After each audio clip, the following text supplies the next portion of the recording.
हाँ बेटा अरिजीता।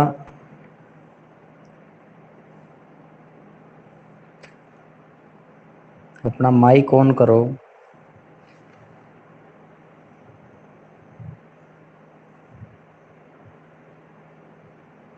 अरिजीता बेटा, आवाज सुन रहे हैं?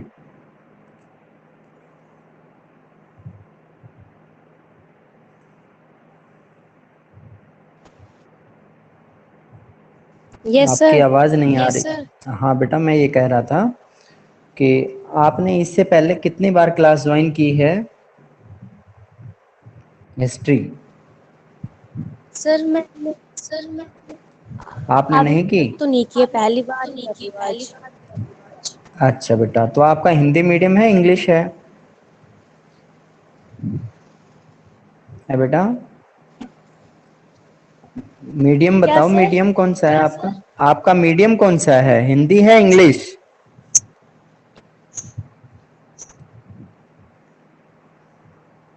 इंग्लिश मीडियम है सर। ओके बेटा ओके। आपके पास बुक्स ले रखी हैं आपने? हाँ सर। ओके ठीक है, तो बेटा अभी शुरू करते हैं। अब इन बच्चों को आने दो, ये बच्चे ज्वाइन ही नहीं करते, पता नहीं क्या बात है। सुबह मॉर्निंग में और क्लासेस ली हैं आपने? हाँ सर, ली है थी। बेटा? तो उसमें कितने बच्चे ज्वाइन हुए थे?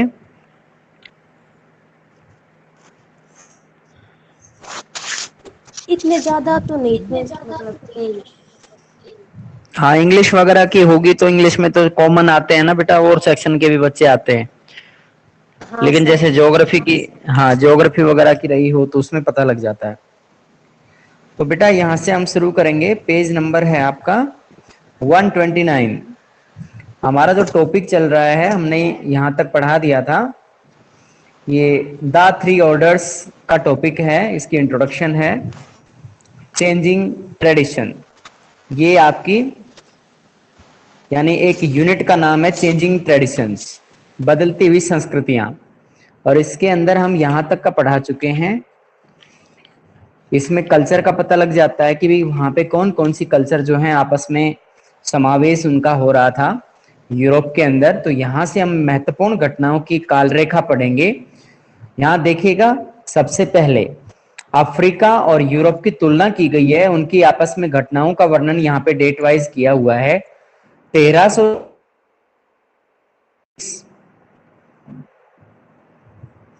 यूरोप के अंदर अल्हम्ब्रा और Granada emerge as a important cultural centre in Spain. Spain के अंदर अल्हा क्या बेटा? आपकी ये जो इंटरनेट कनेक्शन है आपका कमजोर है क्या बेटा? ये हट जाता है, आपकी आवाज नहीं आती क्लियर। यहाँ पे बताया गया है कि ग्रेनेडा और अल्हम्ब्रा दो स्थान जो सांस्कृतिक केंद्र के रूप में स्पेन के अंदर उभरे, प्रमुख रूप से उभरे। और इसकी टाइमिंग क्या थी? 1300 से 25 में। अफ्रीका में ऐसा कोई केंद्र नहीं उभरा था। उसके बाद 1325 से 50 के दौरान क्या हुआ? प्लेग इन इजिप्ट, मिस्र के अंदर प्लेग की महामारी फैल गई थी, जिसमें लाखों की संख्या में लोग मारे गए थे। 1348 से 55 के दौरान ये ड्यूरेशन रहा इसके फैलने का। 100 years war between England and France, इस समय लगभग 100 साल युद्ध चला इंग्लैंड और फ्रांस के बीच, 1337 से लेकर और 1453 तक। बहुत लंबी अवधि तक, लगभग 100 साल यहाँ बताए गए हैं, जो कि बहुत ही खराब सिचुएशन थी इन दोनों देशों की आपस में। Black death, A form of plague, spreads through out Europe 1348। पूरे यूरोप के अंदर 1348 में एक काली मौत के नाम से प्लेग की महामारी फैल गई, जिसे ब्लैक डेथ के नाम से जाना जाता है। तो इसकी जो ड्यूरेशन है 1348 है एग्जैक्ट यूरोप के अंदर। आगे है 1350 से लेकर 75 के दौरान क्या हुआ था। इब्न बतूता, जो कि एक बहुत ही प्रमुख इतिहासकार रहा है, हमारे देश के अंदर भी ये विदेश यात्री के तौर पे घूमने आया था। तो इब्न बतूता जो है ये मोरक्को का रहने वाला है। एक्सप्लोर्स द सहारा, जिसने मतलब सहारा की यात्रा की, सहारा के आसपास के क्षेत्र को समझा देखा। French peasants protest against high taxes 1358। उसी समय यूरोप के अंदर फ्रांस में किसानों का आंदोलन चल रहा था, विद्रोह चल रहा था 1358 में, जो कि बहुत ऊंचे करों के विरोध में था। बहुत हाई टैक्सेस लिए जाते थे जिनका विरोध उन्होंने किया। 1375 से 1400 के दौरान क्या हुआ, यहाँ पे एक चूहे का निशान दिखाया गया जो कि प्लेग महामारी का एक सूचक है। उसके बाद पीजेंट रिवोल्ट इन ब्रिटेन, यहाँ पे किसानों का एक विद्रोह देखने को मिला 1381 में इंग्लैंड में। और Geoffrey Chaucer's writes the Canterbury Tales, ये जोफ्रे चौसर कौन है, ये एक यानी लेखक हैं। तो इन्होंने कैंटरबरी टेल्स नामक यानी कहानियों के नाम से इसकी कहानियों का जो संग्रह था उसको द कैंटरबरी टेल्स नाम दिया इसने। One of the earliest composition in English, जो कि 1388 में एक इंग्लिश में लिखने वाले बहुत ही पहले के संपादक कहे जाते हैं, यानी उन्होंने कंपोजिशन सबसे पहले तैयार किया। इसके बाद 1400 से 25 की अवधि में यहाँ अफ्रीका और यूरोप में कोई महत्वपूर्ण घटना नहीं हुई। फिर 1425 से 50 के दौरान पोर्टुगीज बिगिन स्लेव ट्रेडिंग 1442, पुर्तगालियों ने दास प्रथा, दास व्यापार शुरू कर दिया 1442 ईस्वी में, और यूरोप में ऐसा कोई प्रमुख घटना नहीं हुई। 1450 से 75 में Songhai empire in West Africa established based on trading networks across the Sahara, Portuguese expeditions and settlement along the west coast of Africa 1471 onwards। यहाँ पे संघाई साम्राज्य के बारे में बताया गया है जो कि पश्चिमी अफ्रीका के अंदर स्थापित किया गया था। और किस पे टिका हुआ था ये संघाई साम्राज्य जो था, ये ट्रेडिंग नेटवर्क्स पे टिका हुआ था। यहाँ हम देखेंगे इसमें ये कुछ बच्चे इसमें, गुड मॉर्निंग मैडम जी। गुड मॉर्निंग मैम ये आज हाँ जी स्टूडेंट हैं, लेकिन ये बीच बीच में इनका नेटवर्क वो है, ये हट जाते हैं। आज कुछ प्रॉब्लम, इनके नेटवर्क की कुछ प्रॉब्लम है मैम। इनकी आवाज भी क्लियर नहीं आती है। मेरी आवाज जा रही है? आपका कैमरा थोड़ा सा क्लीन करना सर, मैं पढ़ नहीं पा रही आपकी बुक को। Yes ma'am. फोकस से आराम से करो। Okay ma'am. यहाँ बेटा संघाई साम्राज्य के बारे, अर्चिता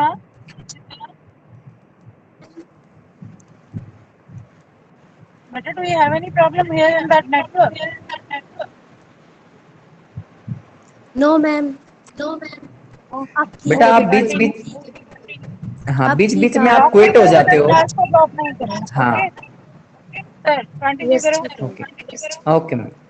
ये संघाई साम्राज्य के बारे में मैं बता रहा था कि पश्चिमी अफ्रीका के अंदर ये स्थापित किया गया, और ये मोस्टली जो था ट्रेडिंग नेटवर्क्स पे टिका हुआ था। व्यापार का जो जाल वहां पे फैला हुआ था उस पे टिका हुआ था, जो कि सहारा रेगिस्तान से आर पार यानी दूसरी तरफ तक फैला हुआ था। यहाँ Portuguese expeditions and settlement along the west coast of Africa 1471 onwards, पुर्तगालियों का इस दौरान यानी लंबे लंबे जो लोग यात्रा के पर्पज से आते हैं, अन्वेषण करने आते हैं, बस्तियां बसाने आते हैं, वो अफ्रीका के तटवर्ती इलाके में 1471 के बाद बसना शुरू हो गए थे। तो ये सब घटनाएं कब की हैं? 1450 से लेकर 75 के दौरान की हैं। अब इसके बाद में यूरोप की देखिएगा। First printed book appear in Europe, जो सबसे पहली मुद्रित पुस्तक है यूरोप के अंदर, वो यहाँ पे सामने आती है लियोनार्डो दा विंसी, जिसके लेखक है Leonardo da Vinci, painter, architect, inventor in Italy, जो कि एक अन्वेषणकर्ता भी थे, खोजकर्ता भी थे, और एक आर्किटेक्ट भी थे, और एक पेंटर का काम भी करते थे, यानी चित्रकला में पेंटिंग के अंदर बहुत अच्छा बनाना जानते थे। तो इनका जो जीवन काल था 1452 से लेकर 1519 तक चला, और इस व्यक्ति का नाम है लियोनार्डो दा विंसी, और ये मतलब इटली का खोजकर्ता कहलाता है, यानी इटली से बिलोंग करता है। अब इसके बाद है 1475 से 1500, Portuguese convert the king of Bakongo in Christianity. यहां पर पुर्तगालियों ने क्या किया? Convert the king of Bakongo to Christianity, यानी बोकांगो के राजा को ईसाई बना दिया, यानी उसे ईसाई धर्म की तरफ आकर्षित किया। Establishment of Tudor dynasty in England 1485, 1485 के अंदर ट्यूडर डायनेस्टी की स्थापना इंग्लैंड के अंदर हुई। ट्यूडर राजवंश, इसे कह सकते हैं ट्यूडर राजवंश की नींव रखी गई। आज 1500 से 25 के दौरान क्या हुआ? African slaves taken to work on sugar plantation in America. 1510 1510 के दौरान यहाँ पे अफ्रीकन जो स्लेव्स थे उन्हें सुगर की प्लांटेशन के, यानी जो गन्ना होता है, गन्ने की खेती के लिए अमेरिका ले जाया गया। ऑटोमन तुर्क कॉन्क्वर इजिप्ट, और उस समय ऑटोमन तुर्कों ने इजिप्ट को जीत लिया 1517 में। उसके बाद coffee from south America is drink in Europe for first time 1517। Coffee जो कि साउथ अमेरिका से, दक्षिण अमेरिका से मतलब सबसे पहली बार यूरोप के अंदर जो पी गई थी वो 1517 में पी गई थी। कॉफी जैसे कॉफी सीड्स के रूप में होती है और उसका मतलब इसका ड्रिंक होता है। And tobacco, chocolate, Tomatoes and Turkey और ऑल्सो इंट्रोड्यूस्ड। यहाँ पे बताया गया कि इन चीजों को भी उस समय लोगों को पहचाना गया, बताया गया। Martin Luther attempt to reform the Catholic church 1517। 1517 में मार्टिन लूथर नामक एक कैथोलिक चर्च का विरोधी सामने आया। उसने प्रोटेस्टेंटवाद धर्म को सामने लेके आए, यानी ईसाइयों की दूसरी विचारधारा को विकसित किया। उसने बताया कि चर्च को बहुत ज्यादा महत्व नहीं दिया जाना चाहिए। ये मार्टिन लूथर किंग ईसाई धर्म के अंदर एक धार्मिक सुधारक रहे हैं। अब आगे आता है 1525 से 50। इस दौरान यहाँ पे कोई घटना नहीं है। Copernican propounds theory about the solar system 1543। 1543 में कॉपरनिकस के द्वारा सौर प्रणाली पर एक सिद्धांत प्रदान किया गया। 1550 से 75 के दौरान William Shakespeare 1564-1616 dramatist in England, एक ड्रामा रचने वाले, यानी एक नाटक, एक बहुत ही अच्छे नाटककार होते थे विलियम शेक्सपियर, जो कि इंग्लैंड के अंदर उनका जीवन काल 1564 से 1616 में रहा है। इसके बाद 1575 से 1600 के दौरान यहाँ पे जकारिया जॉनसन इन्वेंट्स द माइक्रोस्कोप 1590। 1590 के दशक के अंदर जकारिया जॉनसन ने क्या किया? माइक्रोस्कोप का आविष्कार किया, जो कि एक बहुत ही छोटी छोटी वस्तुओं को देखने के लिए इस्तेमाल होता है। दही के जीवाणु भी इसमें देखे जा सकते हैं। आगे चलते हैं 1600 से लेकर 1625 तक। OYO kingdom of Nigeria at the height of its power centres for metal working. यहां इस समय ओयो साम्राज्य जो कि नाइजीरिया में स्थापित था, वो अपनी शक्ति के लिहाज से अपने खास तौर पे धातु केंद्र के मतलब बहुत ही अच्छे कार्य के लिए अपनी पहचान बना चुका था, बहुत शीर्ष पर पहुंच चुका था। One of the first novels Don Quixote written in Spanish 1605।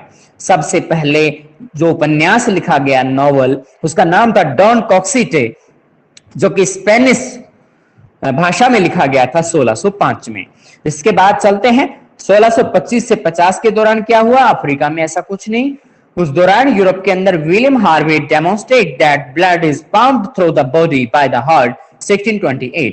1628 में विलियम हार्वे ने ये बताया कि जो ब्लड है, यानी जो हमारा खून है, उसको हमारा हृदय जो है वो उसे पंप करता है, वो उसे सारे शरीर में भेजता है।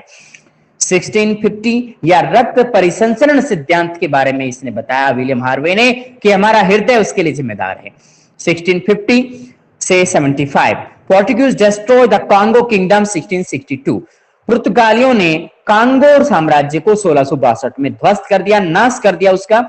Louis 14th king of France 1638-1715। 1638 से लेकर 1715 तक फ्रांस के शासक रहे लुई 14वें। उसके बाद 1675 से और 1700 तक अफ्रीका में ऐसा नहीं हुआ, और उस दौरान यूरोप के अंदर Peter the Great 1682-1725 attempts to modernize Russia. Peter the Great ने रूस को आधुनिक बनाने का प्रयास किया। इसके बाद हम आगे चलते हैं नेक्स्ट पेज पर। पेज नंबर है आपका 130।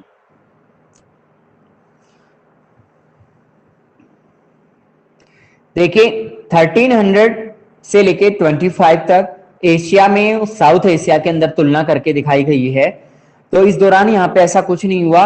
1325 से और 1350 तक। इस दौरान एशिया में कोई परिघटना नहीं हुई, लेकिन साउथ एशिया के अंदर establishment of Vijayanagar empire 1336। Asia महाद्वीप के अंदर साउथ एशिया यानी इंडिया के अंदर भी, क्योंकि हमारा इंडिया जो है साउथ एशिया का हिस्सा रहा है, तो विजयनगर साम्राज्य की स्थापना 1336 में की गई। याद रखिए 1336 वह अवधि है जिस दौरान विजयनगर साम्राज्य की नींव रखी गई। अब इसमें हमें यह भी ध्यान रखना होगा कि जो विजयनगर साम्राज्य है इसका टॉपिक जो है 12th आर्ट्स क्लास में आप नेक्स्ट ईयर पढ़ेंगे। इसके बाद है 1350 से 75 में Ming dynasty in China 1368 onwards. 1368 के बाद मिंग राजवंश चीन के अंदर उसका विकास हुआ। यहां साउथ एशिया में ऐसा कोई राजवंश नहीं उभरा। 1375 से 1400 में दोनों जगह कोई घटना नहीं हुई।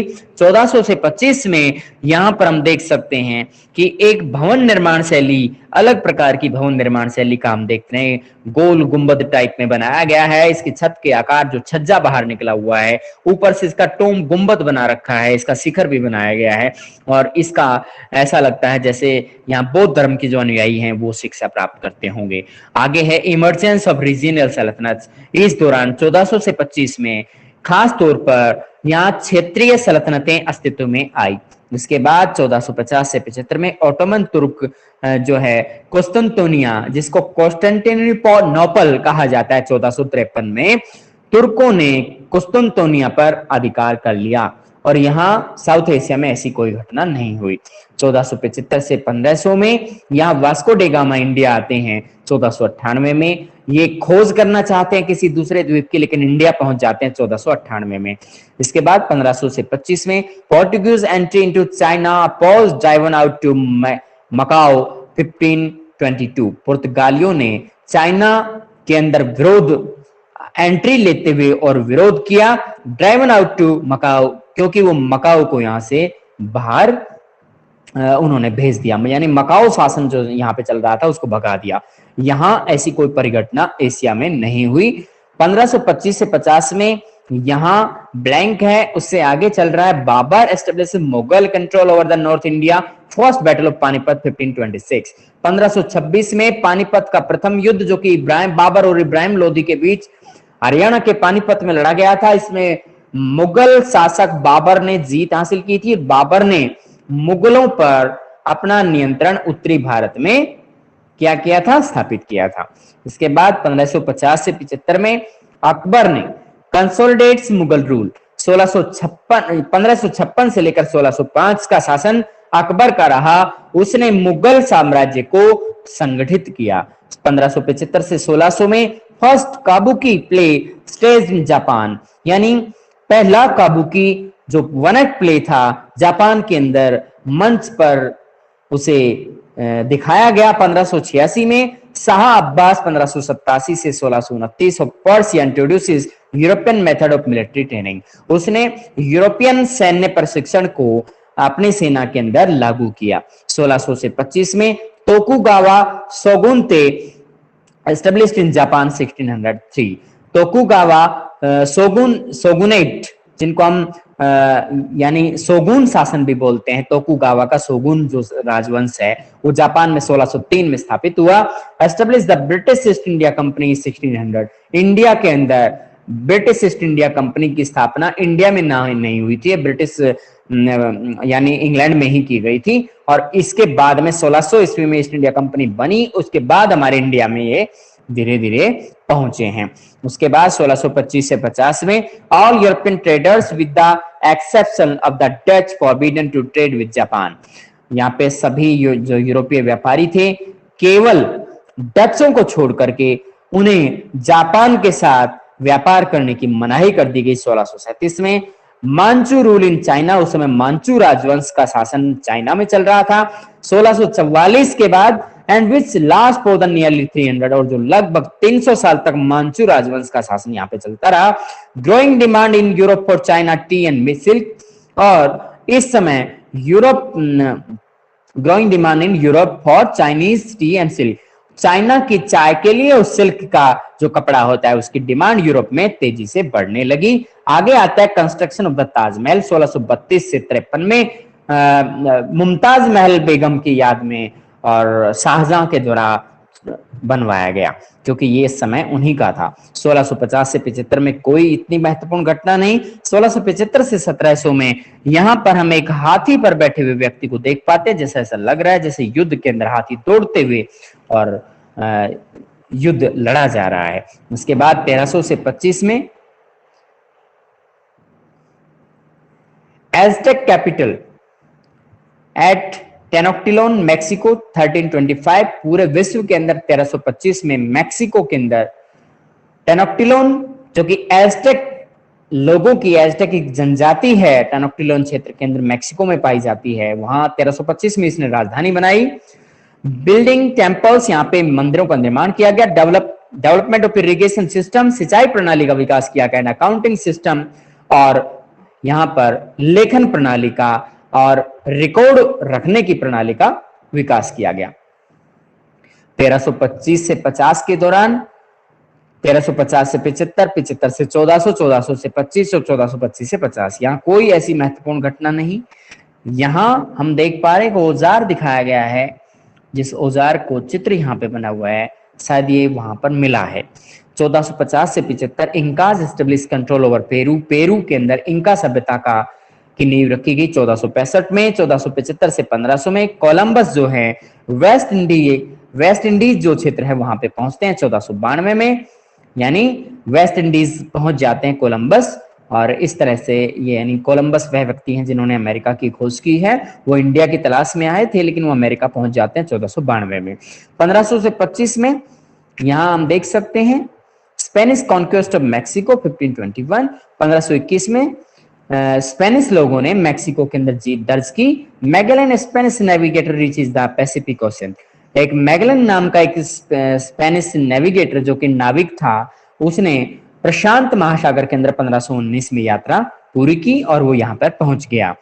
1525 से 50 में फ्रेंच एक्सप्लोरर्स रीच्ड कनाडा, फ्रांसीसी कुछ यात्री लोग कनाडा पहुंच जाते हैं 1534 में। 1550 से 75 में Spanish conquest of Peru, Spanish लोगों का यानी स्पेन के लोगों का पेरू पर जीत दर्ज होती है 1572 में। 1575 से 1600 में Dutch sellers reach Australia by accident, जो डच यात्री होते हैं वे गलती से या दुर्घटनावश ऑस्ट्रेलिया पहुंच जाते हैं। 1600 से 25 के दौरान England setups with first colonies in north America, 1607 में इंग्लैंड जो है उत्तरी अमेरिका महाद्वीप के अंदर उपनिवेश स्थापित करता है। The first slaves are brought from the west Africa to Virginia 1619, यानी पश्चिमी अफ्रीका से वर्जीनिया सबसे पहली बार दासों को लाया गया 1619 में। स्पेनिश सेलर्स रीच ताहिती 1606, 1606 में स्पेनिश यात्री ताहिती द्वीप पहुंच जाते हैं।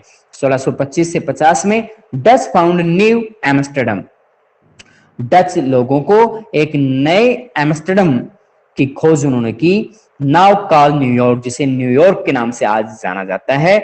यह एम्स्टर्डम वही शहर होता था जहां पर दुनिया भर के देशों को लोन देने के लिए ये शहर जाना जाता था, लेकिन आज के समय में न्यूयॉर्क 1626 में इसका नाम रखा गया है। फर्स्ट प्रिंटिंग प्रेस सेटअप इन मैसाचुसेट्स 1635, पहली मुद्रित प्रेस जो है, ये मुद्रण जो प्रणाली का विकास किया गया था वो जर्मनी के जोहान्स गुटेनबर्ग के द्वारा किया गया था। मैसाचुसेट्स के अंदर ये इसकी फर्स्ट प्रिंटिंग प्रेस लगाई गई थी 1635 में। Dutch navigator Abel Tasman sails around Australia without realising it, एक डच यात्री थे अबेल तास्मान जो ऑस्ट्रेलिया के अंदर बिना जाने बुझे पहुंच जाते हैं, वहां उसका चक्कर लगाते ही then lands on Van Diemen's Land, और वैन डीमंस लैंड पर उतर जाते हैं। लेटर कॉल तस्मानिया, जिसे बाद में तस्मानिया के नाम से जाना जाता है। He also reaches the New Zealand, way New Zealand भी पहुंच जाते हैं, but things is a part of huge land mass, और उन्हें लगता है कि बहुत ही बड़े भूभाग का एक हिस्सा है। 1650 से 75 के दौरान first sugar plantations are established in West Indies, यानी पश्चिमी यहाँ पे वेस्ट इंडीज जो देश है वहां पर 1654 के अंदर गन्ने का जो प्लांटेशन का काम हो रहा था, पौध रोपाई का काम वहां पे स्थापित किया गया था 1654 में। 1675 से 1700 में फ्रैंक जो colonies the Mississippi basin naming in the Louisiana after King Louis 1682। 1682 में राजा लुई 14वें के नाम पर लुइसियाना नाम रखा गया, और जो कि मिसिसिपी का क्षेत्र होता था। अब यहाँ पे एक्टिविटी आप देख सकते हैं क्या है। You may have notice that the column non Australia and Pacific island has very few record dates. यहाँ पे बहुत बड़ी संख्या में यहाँ डेट्स भी मिली हैं, कई कॉलम भी हैं जो ऑस्ट्रेलिया और पैसिफिक द्वीपों पर से संबंधित हैं। This because the people in this areas often used other form of recording.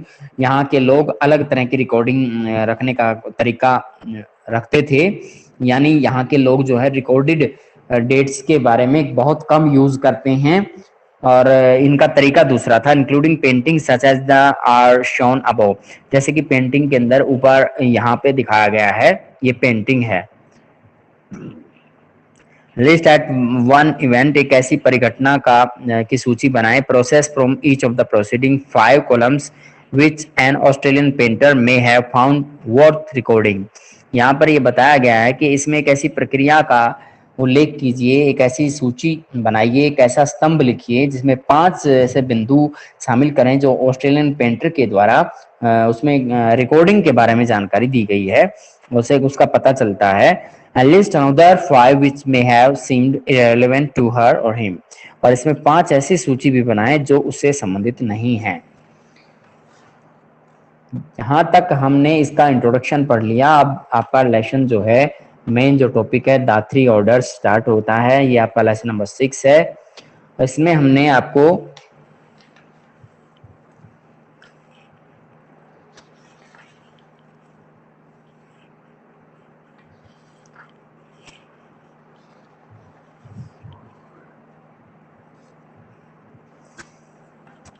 इसके अंदर हम, जैसे कि आपने फ्रांसीसी क्रांति के बारे में जाना होगा, वहाँ पे 3 वर्ग होते थे, उसके बारे में आपने 9th क्लास में पढ़ा था। 3 ऑर्डर्स के बारे में ये वही टॉपिक है। वहाँ किस किस तरह की समस्याएं थी। मिडिवियल एरा था, फ्यूडलिज्म था, सामंतवाद देखने को मिलता था, मैनरियल एस्टेट होते थे, नाइट्स होते थे, उनके बारे में हम यहाँ पे जानेंगे, किस तरीके से वो काम करते थे। यहाँ पे किसानों को क्या समझते थे, दास किसान कैसे होते थे, स्वतंत्र किसान कैसे होते थे, उनके विषय में भी हम जानेंगे। यहाँ तक बताइए बेटा, कोई प्रॉब्लम है तो बता सकते हैं। है बेटा? No sir. कुछ समझ में आया है या नहीं बेटा? हाँ सर। आता है बेटा? तो ये जो 3 ऑर्डर्स है, हाँ 9th स्टैंडर्ड में आपने द 3 ऑर्डर्स जो एक टॉपिक होता था बेटा, 3 वर्ग के नाम से फ्रांसीसी क्रांति जो हुई है, उसमें एक वर्ग है पुजारी वर्ग है, एक कुलीन वर्ग है, और एक सर्वहारा या मजदूर वर्ग है। तो बेटा इन 3 वर्गों के बारे में आपने पढ़ा होगा। लुईस 16वें का शासनकाल था उस समय, उसने बहुत ही अत्याचार किए थे आम जनता पर। वहाँ सामंतवाद देखने को मिलता था। ये यहाँ पे फ्यूडलिज्म के बारे में बताया गया है। सामंतवाद किसे कहते हैं? सामंतों के पास में काफी मात्रा में जमीनें होती थी, उनको ये हक दिया गया था कि वो अपना अपनी सारी जितने भी जमीन है उसमें खेती भी करें। आप अपना माइक ऑफ करो बेटा, आपकी आवाज आ रही है। यस, अब आपकी आवाज मतलब प्रॉब्लम नहीं करेगी बेटा। इसमें ये बताया गया है कि जो सामंतवाद है, सामंतवाद के अंदर क्या होता था कि बड़े बड़े सामंत होते थे, उनके पास में काफी जागीर होती थी, ज्यादा मात्रा में जमीन होती थी, उससे टैक्स कलेक्ट करते थे, खेती भी करते थे, और उसका कुछ % शासक को जमा करते थे। यहाँ हम देख सकते हैं कि जो जिस एरिया के बारे में हम सामंतवाद की परिस्थिति के बारे में पढ़ेंगे, द 3 ऑर्डर्स जो टॉपिक है, वो इस एरिया से बिलोंग करता है। ये कंप्लीट मतलब जो वेस्टर्न यूरोप है इसको शामिल कर रहे हैं हम इसमें। यहाँ पे हम अफ्रीका महाद्वीप का कुछ हिस्सा देखेंगे। यहाँ भूमध्य सागरीय क्षेत्र है, यहाँ ये पुर्तगाल का क्षेत्र है जो कि पास में पड़ता है, ये स्पेन का है, और ये फ्रांस का है जिसमें नॉर्मेंडी बर्गंडी लिखा हुआ है। ये इंग्लैंड है जिसको ग्रेट ब्रिटेन कहते हैं, इसमें स्कॉटलैंड लंदन ये लिखा हुआ है। ये जर्मनी है, जर्मन स्टेट्स जो हैं। ये ऑस्ट्रिया है जहां पर मतलब प्रथम विश्व युद्ध की इसकी वजह से हुआ था, ऑस्ट्रिया की वजह से। यहाँ इटालियन स्टेट है, यहाँ पे हम देख सकते हैं रोम शहर यहाँ पे बना हुआ है, और सिसिली शहर भी इसी का हिस्सा है। तो इसके अंदर ये एड्रियाटिक सागर है जो इसके बीच पड़ रहा है।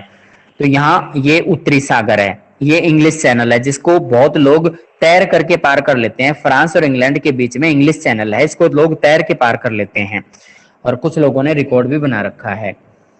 तो बेटा इसको आप प्रॉपर तरीके से पढ़ेंगे तो बहुत आसान टॉपिक पड़ेगा, ऐसी बात नहीं है। यहाँ पे हम देखे जैसे 3 वर्गों के बारे में पढ़ेंगे। जब पुजारी वर्ग है वो अपना हक किसी को नहीं देना चाहते हैं, पुजारी वर्ग के पास में बहुत ज्यादा शक्तियां मतलब हो जाती हैं, इकट्ठा हो जाती हैं, वे शासक को जैसा हुक्म देते हैं वैसा शासन वो करता है। इस तरीके से पहला वर्ग और दूसरा वर्ग जो है टैक्स नहीं देते हैं, तीसरा वर्ग टैक्स देता है, और जो तीसरा वर्ग टैक्स देता है वह विरोध करता है कि हम टैक्स क्यों दें। तो इस तरह के मुद्दों को लेकर के ये जो 3 ऑर्डर्स का जो टॉपिक है वो आगे बढ़ेंगे इसमें। ये मैनोरियल एस्टेट जो है, मेनर जागीर जो होती थी वो इस तरह की होती थी, जैसे भूभाग बता रखा है इसमें, खेतों का आकार अलग अलग दिखा रखा है और इसके अंदर टैक्स कलेक्ट करने की जिम्मेदारी वहां के सामंतों की होती थी, फ्यूडलिस्ट की होती थी। ये नाइट जो होते थे, घुड़सवार योद्धा होते थे, पहले सेना नहीं रखते थे, इन्हीं की जिम्मेदारी सुरक्षा होती थी। बाहर से अगर शासक पर हमला हो गया तो इन नाइट ही जिम्मेदारी निभाते थे। इन नाइट के पास में 1000 से 2000 एकड़ जमीन इनको दे दी जाती थी, ये उस पर टैक्स कलेक्शन करने का हक रखते थे। इस तरीके से ये टॉपिक हम पढ़ेंगे। और यहाँ पे चर्च दिखाई गई है, आप देख सकते हैं, ये बहुत ही बड़ी चर्च यहाँ इस चित्र के जरिए देख पाएंगे। यहाँ पे सेंट माइकल बेनेडिक्ट एबे इन फेरनब्रो इंग्लैंड का एक चर्च यहाँ पे दिखाया गया है। और नीचे एक मॉन्क जो है, एक बौद्ध, एक भिक्षु जिसे कहते हैं मॉन्क, इनमें चर्च के अंदर रहते थे ये लोग, ये पांडुलिपि तैयार कर रहा है, अपने हाथ से लिखता है क्योंकि उस समय प्रिंटिंग प्रेस का इतना ज्यादा डेवलपमेंट नहीं हुआ था। यहाँ मॉन्क देख सकते हैं, मॉन्क जैसे अपने यहाँ पे आश्रम होते हैं और वहां ईसाई लोगों के रहने का स्थान ये होता था। और इसके अंदर पुरुषों के लिए अलग व्यवस्थाएं होती थी, महिलाओं के लिए अलग से। पुरुषों को मॉन्क कहते थे और महिलाओं को नन कहते थे, नन। ठीक है बेटा। इसमें चर्च के बारे में, समाज के बारे में, किसानों के हालात के विषय में हम पूरे डिटेल से पढ़ेंगे। फ्री और अनफ्री, यानी किसान 2 प्रकार के होते थे। फ्री किसान वे जो स्वतंत्र तरीके से खेती करते थे, अनफ्री किसान वे जो एक तरह से दास किसान की तरह से खेती करते थे। अब बेटा इस टॉपिक को आप पढ़ना और इसके नोट्स वगैरह आप जैसे जितना कराया है उसके हिसाब से बनाएं, ठीक है। अभी बाकी बच्चे आए नहीं हैं, अब इन बच्चों को इतनी लेट नहीं करना चाहिए। अब केवल 5 मिनट रह रहे हैं और फिर भी बच्चे ज्वाइन नहीं कर रहे हैं।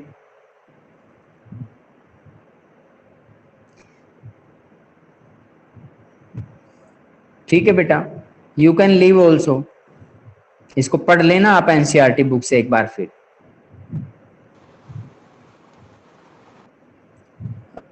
ओके बेटा।